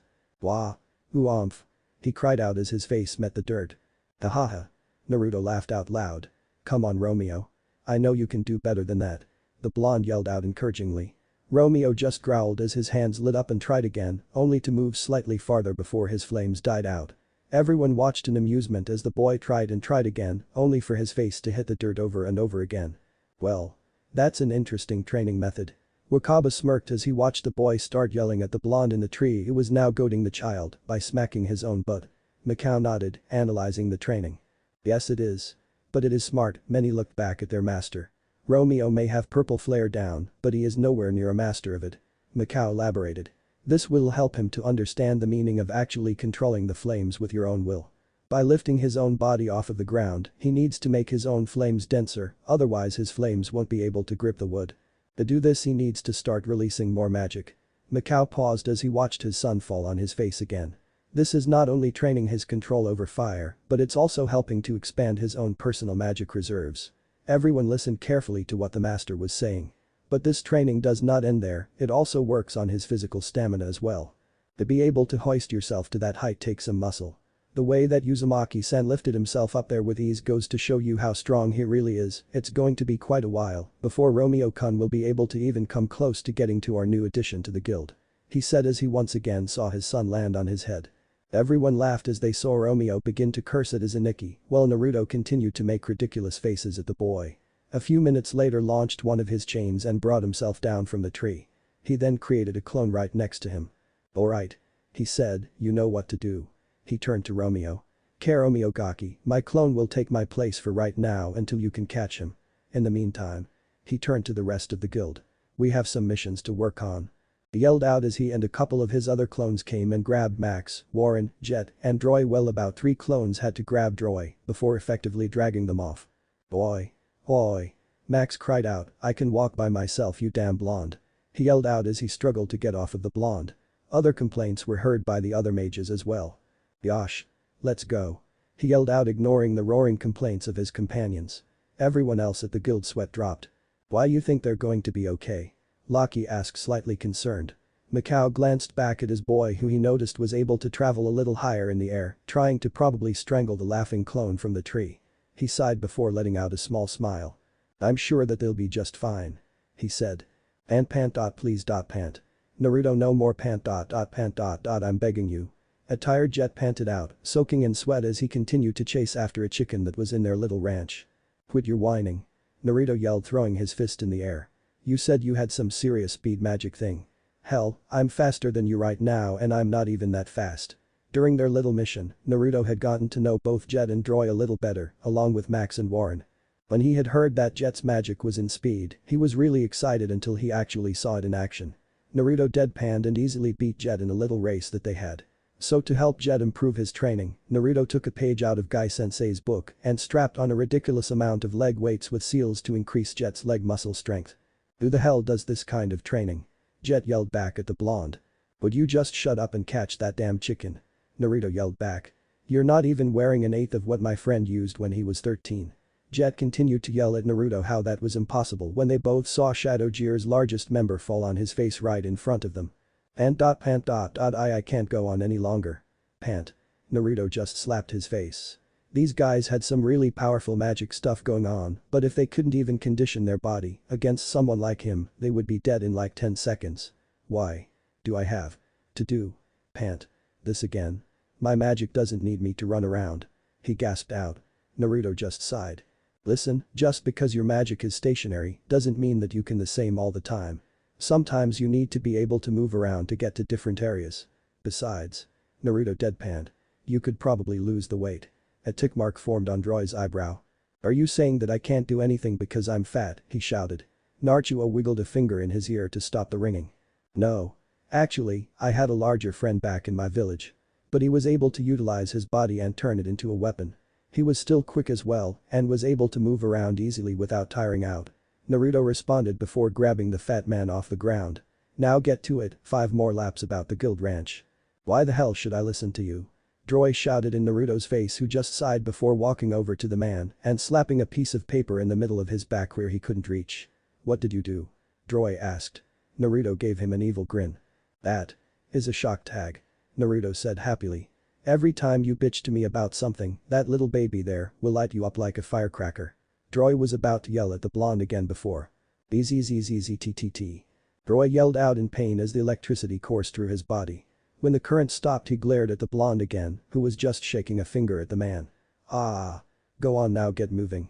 Unless you want some more electroshock therapy," Naruto said with an evil grin.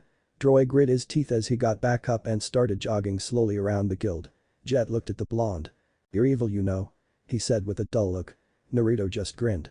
"Meh, he loves me," Naruto said with a grin while Jet said something to the equivalent of "yeah right.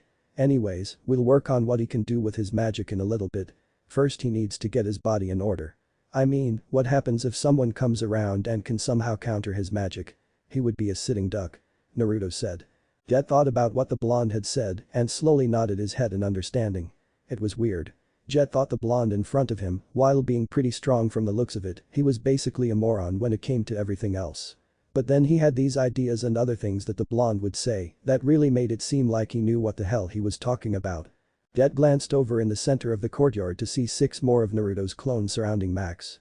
They appeared to be throwing stones at the man while he was blindfolded. Max grunted with effort as he tried to anticipate the attacks and used his sand to defend himself. "Why am I doing this again?" he asked. "Come on. I have a buddy back home who could do stuff like this in his sleep."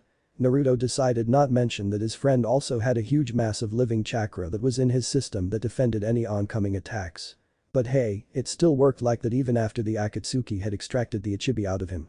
Besides, look at it this way. If you never have to worry about defending again, you can mainly focus on your offensive moves. Max just sighed. It sounded logical, but it was a pain to be hit by these damn rocks.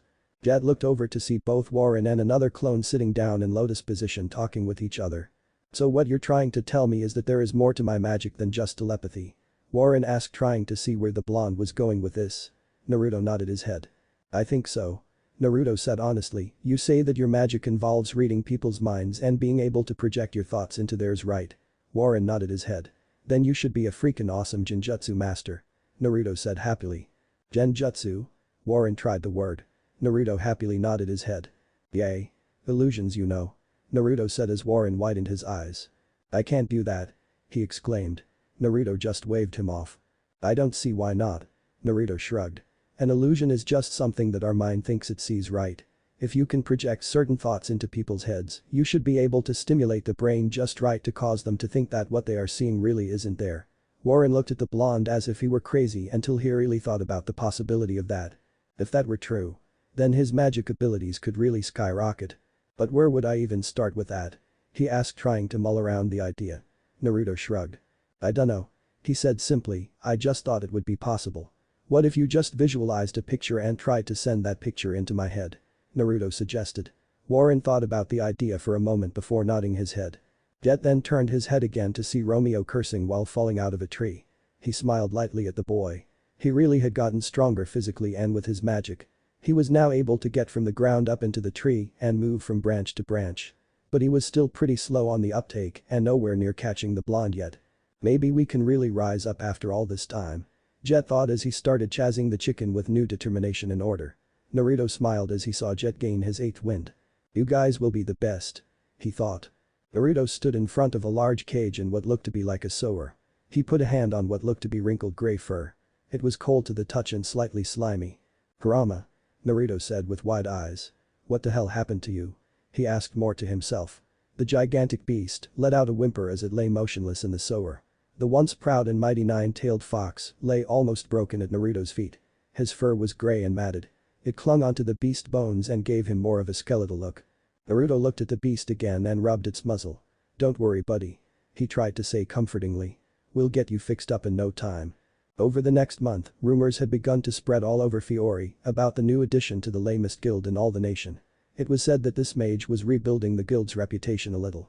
If one ever walked close enough to the guild, they would hear the sounds of hammering and construction work going on. There was little change with the state that Kurama was in. It did look like his fur was gaining more color though. Naruto hoped that with time, his friend would regain all of his strength back. Naruto was working on the rooftop of the guild hall, happily hammering away while humming a tune that he made up. Over this past month, jobs had started to come to the guild more frequently. In fact, many of the missions that were posted, Fairy Tail ended up usually bringing in more money than the reward was asking for, allowing for repairs to be made on the structure of the guild. Finances were still tight, but at least they now had enough money to stay afloat easily enough. Naruto wiped the sweat from his brow and stretched his sore muscles.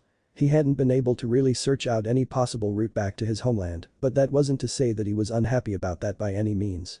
Fairy Tail quickly grew on him and he soon began to see the tiny guild as family. They had all made rapid improvements, both in magic and physical strength. He was surprised to learn that Laki was able to use wood make magic. It reminded him a lot of Yamato-sensei. Until she actually used it, creating tons of weird shapes that just popped out of the ground. Naruto tried to remember how Yamato-sensei utilized his jutsu and helped Laki be able to better control her magic. Instead of just slamming her fists into the ground to create the wood, she could now cast the wood out of her hands. And instead of just random shapes, she could now focus on a single object and bend it to her will. She had been able to create a cage much like Yamato-sensei's to trap a bunch of bandits that were causing trouble on the road. Alzak and Bisca were quite the pair when they worked together. Naruto was amazed at how flawless their teamwork seemed to be when they fought alongside with one another. Though Naruto still found a way to help out the shooting duo, he asked for a couple of their guns, and for 2 straight days, Naruto worked on the weapons. Carving and engraving seals on both sides of the weapons. They were a little freaked out when he asked for their blood to be put on the seals, but they did so anyways. When they got the guns back, they went wide-eyed with shock at the results that they produced. Bisco was shooting great balls of fire from her shotgun, while Lalzak was shooting small rounds of lightning from his pistols. Naruto explained to them that everyone had a natural affinity to a particular element and that they could expand on it the more used to it they got. He told them that even though it looked like magic, it was actually chakra that they had used to produce the results. Since it was both a spiritual and physical sense of energy, they had to be careful in how they utilized the weapons, because if they weren't they could die. If they continued to condition their bodies though and train in their magic, Naruto was confident that they would be able to master their newly formed weapons. Isuka was so excited that she gave Naruto a little thank you kiss on the cheek, causing the blonde to light up from embarrassment. Alzak laughed before muttering something about him better not getting any wise ideas. Vegeta was an odd one to work with. Naruto had known people who were weirder, but still to say the least, it was different working with the man. The man was already agile and had a unique style of fighting that Naruto liked. His dance magic improved by bounds though. Naruto worked hard with the man to increase the radius of reach with his magic, which increased the strength, speed, and defense of his allies. In all honesty, Vegeta was a valuable support mage. He also found that he could slow down the movements of his opponents, or even drain their magic quickly. He was having still trouble though, being able to bind his opponent still, but he was training hard so that it would be effective. Nab was also on the Droid's way to stay lean fitness program as well. The man had amazing magical talent, but he couldn't support it long with his body's current endurance. The man's magic was the ability to channel various animal spirits. 1 second the man could be as fast as a cheetah, the next, throw out a strike with the strength of a gorilla. Naruto had helped the man learn how to channel through simultaneous spirits at once, instead of relying on just one possession at a time. There was a danger to this though. The more animal spirits that he took on at once, the more he would lose track of his humanity. The spirits would fight for dominance over the man's soul if he were not careful enough. So it was a slow process, but they were currently trying to work with 3 different spirits being channeled within his own soul. The only member of the guild that Naruto really hadn't worked with were Riitas, Wakaba, and the Master. He was surprised to find out that Kanana didn't use magic being with the guild. But she expressed her love for the guild by saying that they were there when they needed her most, so she was returning the favor. Naruto smiled as he thought about the barmaid. She was a very kind and sweet girl. Really did remind the blonde of a certain Hyuga back in his land. Naruto. He heard a feminine voice and looked down to see said girl on the ground looking back up at him. He smiled and waved to her as he flipped off of the roof and landed neatly next to the girl. "Via Kanana-chan," Naruto said cheerfully. The girl smiled back at the blonde.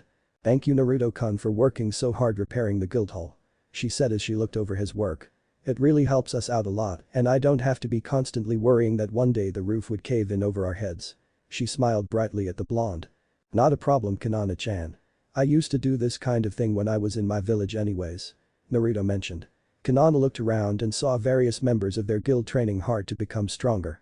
Droy was even beginning to look a little skinnier as well. "Everyone is working so hard," she said smiling a little sadly as she looked down at the ground. Naruto looked at her. "Of course," he said, "if we want to be the best guild in Fiori, we gotta be able to back up our talk after all," Naruto said smiling at the girl. The girl didn't move for a moment, causing Naruto to become slightly concerned. "Hey, Kanana-chan." Naruto started. "Naruto-kun."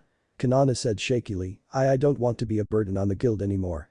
I want to help create a better fairy tale as well. I really don't do much around here and I'm useless when it comes to helping out with either missions or defending the guild."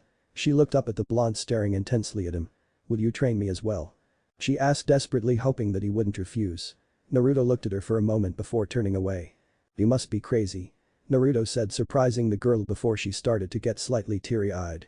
"The fact that you think that you're a burden to us, yay that definitely spells crazy to me," Naruto said grinning at the girl who looked up at him in surprise. What?" she asked confused. Naruto laughed. "Do you know how much work you do here at the guild Kanana-chan?" he asked. "Honestly, things wouldn't even run half as smoothly if you weren't around to help out. Everyone here respects you Kanana-chan. Me included." Kanana blushed slightly at that statement. "Hell, if it wasn't for you, I might not even be here at this moment. But I don't blame you for wanting to get stronger. You have to protect your precious people after all don't you?" he said with a slight wink. Kanana's face slowly formed a smile. "So you mean?" The question was left hanging for the blonde to nod his head. "Of course I will Kanana-chan. When we're done with you, you're gonna kicking ass left and right," Naruto said, throwing his fist up in the air. He paused when he felt something embrace him. He looked down and the girl hugging him as slight tears went down her face. "Thank you," she said quietly. Naruto rubbed the back of his head and awkwardly patted her back. It's fine, Kanana-chan. I would have asked if you wanted to train a little eventually," he said as the girl let go and wiped away her tears as she shook her head. "No," she said. "Thank you for everything else that you've done," she said, smiling. Naruto cocked his head to the side in confusion. "Huh?" he said as he stared blankly at the girl. Kanana was literally jumping up and down from excitement and curiosity for what the blonde had in store for her. Many of the members of Fairy Tail were outside, including Naruto, who discreetly noticed another part of Kanana that was bouncing just as enthusiastically as the quiet girl. Naruto slapped his face to regain his attention. Nah, Naruto-kun. What are you going to teach me?" she asked. Naruto looked at the girl for a few minutes, not even replying. Kanana began to become self-conscious at the blonde's gaze. Finally the blonde took out a scroll and unrolled it, unsealing an item. When the smoke cleared, Kanana saw him holding a sturdy staff of some kind. He tossed the item towards the girl, who frantically tried to catch the object. She juggled it, trying to catch it for a moment before finally getting a good hold. It was definitely a lot heavier than she thought it would be. But other than that, there didn't seem to be anything special about it. It really just looked like a red wooden pole. She looked up at the blonde, waiting for him to explain. "This is what we're going to be working on, Kanana-chan. It's called Bujutsu," he said, smiling. "Bojutsu?" she asked, getting the blonde to nod. "Yep," he said. "Honestly, Kanana-chan, you don't have the personality to be an offensive major fighter," he said. Kanana just listened to the blonde. "You're too gently and kind. So I'm going to help you get started on how you can defend your precious people, alright?" he said. Kanana thought about it before smiling and giving the blonde a determined nod. Naruto nodded. Now, he started rubbing the back of his head again. "I'm not the best at these forms. In fact, I kinda suck at them," he admitted. "But I do know the basics very well. My apprentice kinda forced me to learn these stances. So that's where we're going to start," he said excitingly. Kanana just stared at him. "Your apprentice?" she asked. Naruto just laughed. Well, more of a friend, but he always referred to himself as that to me," he said bashfully. "Until the little turd turned chunin. Little punk thinks he can order me around," Naruto muttered before getting back on track. His grandfather was a master at Bujutsu, he was learning their style from their clan. "But he wanted to teach me some things as well because I helped him out a lot." Naruto smiled fondly at the little bouts that he and Konohamaru used to have. Kanana nodded her head with a smile, understanding that he must have been someone important in Naruto's life. Her head snapped up straight as she felt Naruto's arms come out from behind her. "And then Naruto-kun," she stuttered out, her face turning a bright red. What are you doing?" Her heart started pounding fast as she looked back into his cerulean blue eyes. He just looked at her confused. "I'm going to be showing you how to go through the basic stance, of course. What else did you think I was going to do?" he asked densely. Her eyes widened a little. She wasn't sure if she should have been relieved or not at the blonde's statement. "Okay," he started, "so first off we're going to have you learn the proper way to hold the staff," he said as he started to manipulate her hands to hold the rod. Mages on watching silently on the sideline grumbled slightly. "Lucky bastard." Wakaba mumbled, only to get a smack to the back of the head. "You're married, remember?" Mikao yelled at him. Wakaba got right in his face. "You want to go?" he shouted back as they continued to butt heads. Everyone just sighed as they ignored their master and advisor. "Whoa." Max whistled as he looked down at the mission request. "It's been a long time since we've gotten a request for this much." Everyone around him nodded as they looked down at the poster. It was a mission stating that there had been some disappearances in the northern region of Fiori in the Mako Mountains. The request was asking them to ascertain the situation and deal with the problem accordingly. It was worth 5 million jewels. "So who's gonna take it?" Laki asked. Everyone gained an evil glint in their eyes as they looked over the request. Mikao then came in and solved the entire problem. He grabbed a piece of paper and held it out to Naruto. "Naruto," he said, "I honestly think that you're the most qualified to take this mission." Naruto looked at the master in confusion for a moment before grinning and taking the request. "No problem, Jiji," Naruto said, "consider this request as good as done." Everyone else gawked at the master's decision. "What?" they all cried out. "Master, he's the new guy. Why does he get priority on this mission?" Warren asked, while many of the other mages nodded their heads. Mikao just crossed his arms. "Cause quite frankly he's the strongest one here," he said, getting everyone to stare at him blankly. "This is the biggest mission that we've come across for a long time. I don't want to screw that up." We could really use the revenue that the mission could bring. He looked up at the mages and saw that they were about to retort. He held up his hand. I've seen the improvement that all of you have made in your magic and physical abilities. Do you think that you would have made the same improvements without Naruto's help? He asked, getting the members to think about that. Think of the ridiculous training that he's put you through. I'm sure that he's done some crazier training than that to even be able to grasp how to make you guys improve. Everyone looked at Naruto and remembered their hellish training. All members of Fairy Tail hated to admit someone else was stronger. They did know that Naruto was probably the strongest one there. Jij. Naruto said, getting everyone's attention. I actually haven't traveled too far out of Magnolia before. And working solo really isn't my thing. Do you mind if I have someone else come along with me? He asked, getting an eyebrow raise from the master. When you work in teams, your strength increases tenfold. Jij. You should know that. Naruto clarified. Mikao sighed. This kid. He thought. As much as an idiot he acts, he really does know how things work in the world, doesn't he? Mikao nodded his head. Who do you have in mind? Listen, I am happy that you decided to bring me along, but I have to ask. Why me? Warren asked as the two traveled in the back of a wooden wagon on their way to their destination. Naruto looked over to Warren and pointed to his head. I need intel, he said. We are basically going into an unknown situation. The mission, while making it sound like an easy investigation, can just as easily turn into Satan's butthole quite quickly. Your telepathy will be of help to us, letting us know if we're walking into traps of any sorts. Naruto said while Warren nodded his head in understanding. That's why we're not going to tell anybody about your magic if anybody asks. For this to work, no one can know you're a telepath, otherwise they will find ways around your magic, and that's not something we need right now. Warren nodded his head once again, kind of miffed that he couldn't brag to impress the ladies and such, but understood the blonde reasoning. Plus, you're a pretty decent hand-to-hand combat fighter. If we do get separated, I'm not too worried that you would need that much help. Warren grumbled about the crack at decent hand-to-hand. Just because the blonde was a freak of nature didn't mean that he wasn't strong too. We need to gain intel quickly and quietly once we reach the mountain ranges. Got it? Naruto said seriously. Warren nodded his head in understanding. Naruto smiled. Alright, then we'll stop at this next town for the night and then in the morning head out again. He said happily.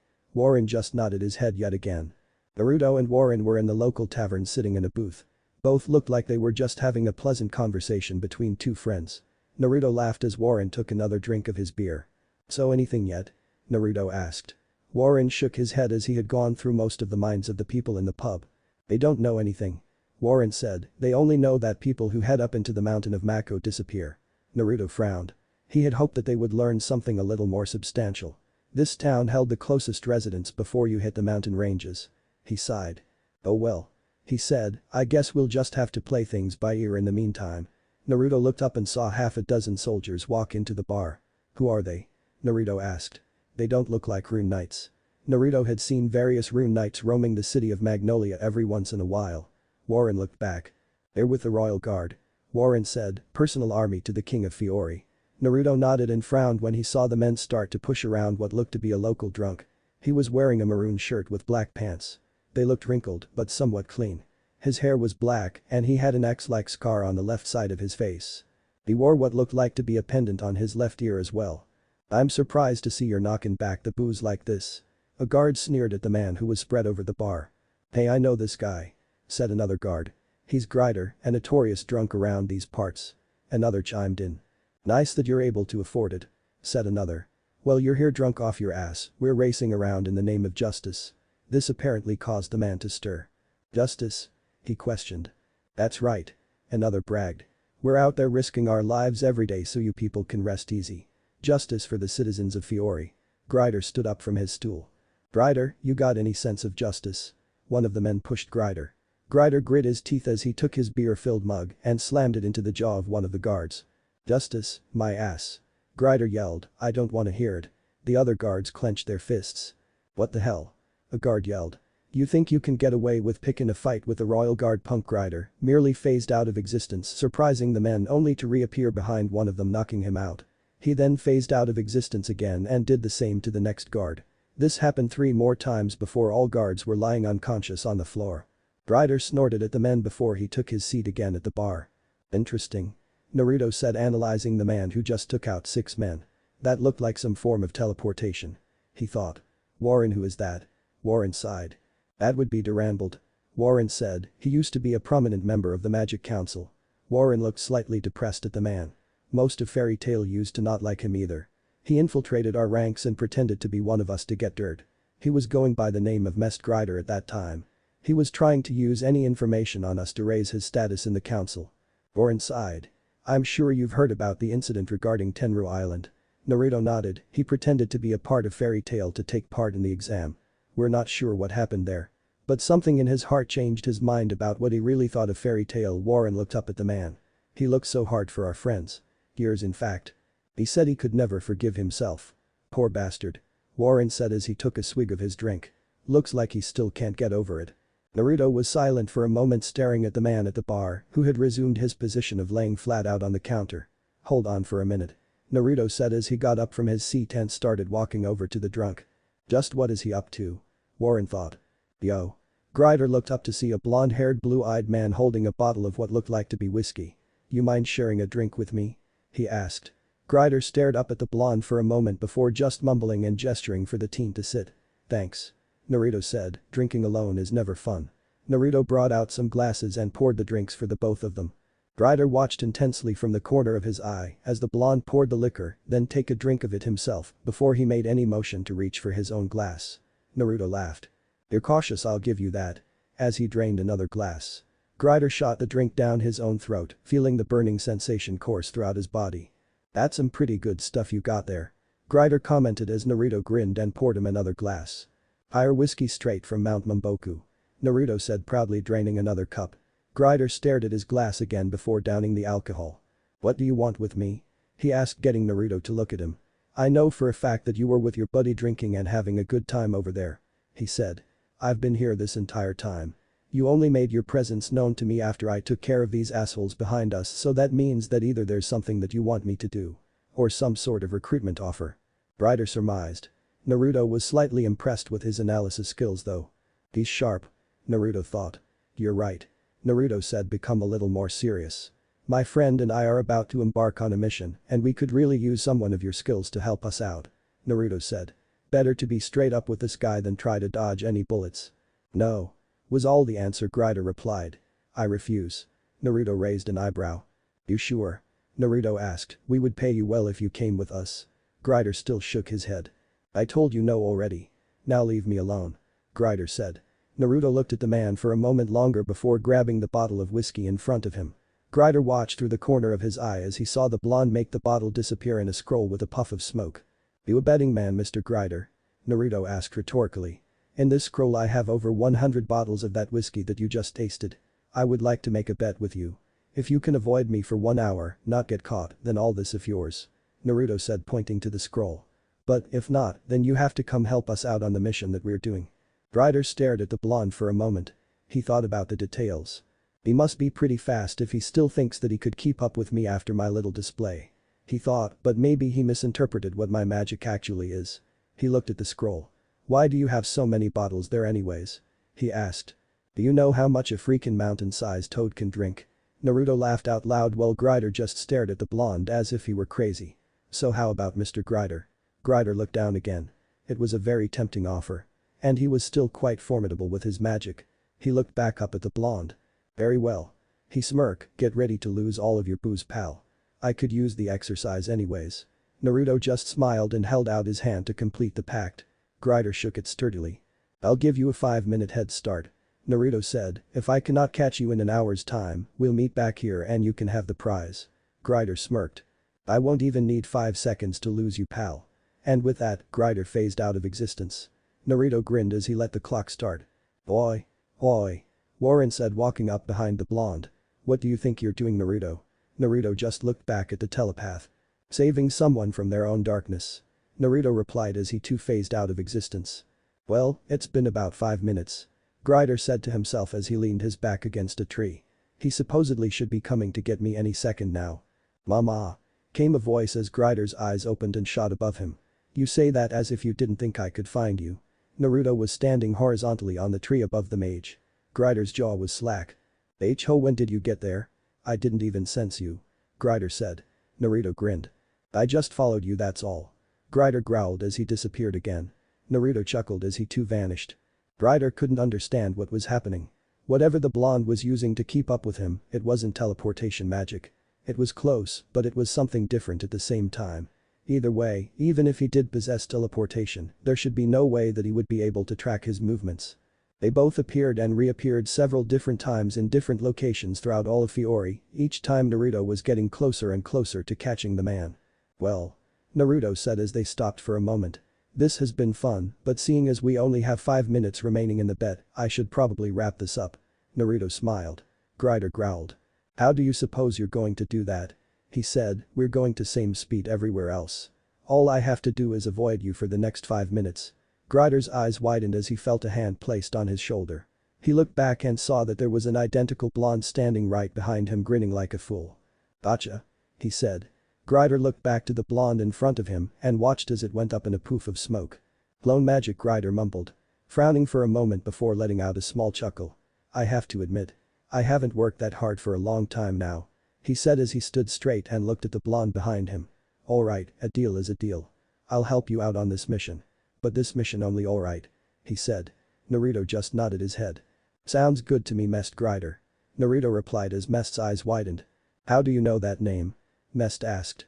He hadn't used that name for over 5 years, but here stood a teen who had known of that name. Naruto smiled and took of his jacket, revealing his guild mark. Fairy tail. Mest whispered. Yep.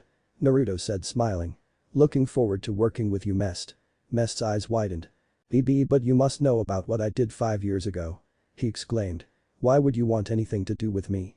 Naruto looked at the man for a moment before scratching his head. I dunno. Naruto shrugged. You seem like a pretty cool guy.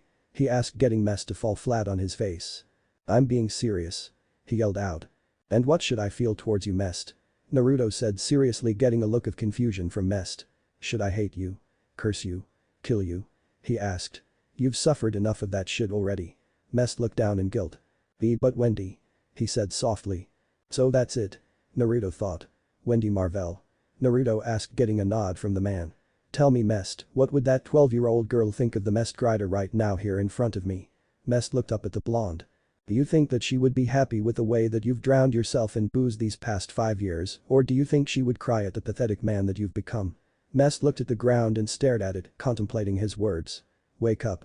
Naruto said as he grabbed the man by his collar. You want to make it up to her? Then do it by helping others who might end up in the same situation. Make that different, Mest Grider. Naruto said as he let go of the man. I don't. No. He cried out as the man fell to his knees sobbing. What if she were alive to this day? Would she be happy to see him? Or would she be disgusted with him? He continued to cry in the snow as the blonde simply let the man get it out of his system. Borin tapped his fingers upon the bar table as he waited for his companion. All of a sudden he felt a wind pass behind him. From the feelings of the thoughts on top of the individuals' minds, he could tell one of them was Naruto. He per se couldn't quite read people's minds without focusing on the individual by using his magic, but he could detect what the emotions people were having towards him or his comrades. He turned around to see both Grider and Naruto standing in front of him. I see you caught up with him, Naruto. He stood up and held out his hand. You're quite the formidable ally to have. It's good to have you on board, Durandal. He shook the man's hand as Durandal shook his head. Don't call me that name, please. He said, I don't deserve that name after what I have done. While I am with Fairy Tail. Call me Mest. Mest Grider. The end. Thanks for watching, also remember to subscribe and like this video. See you in the next video.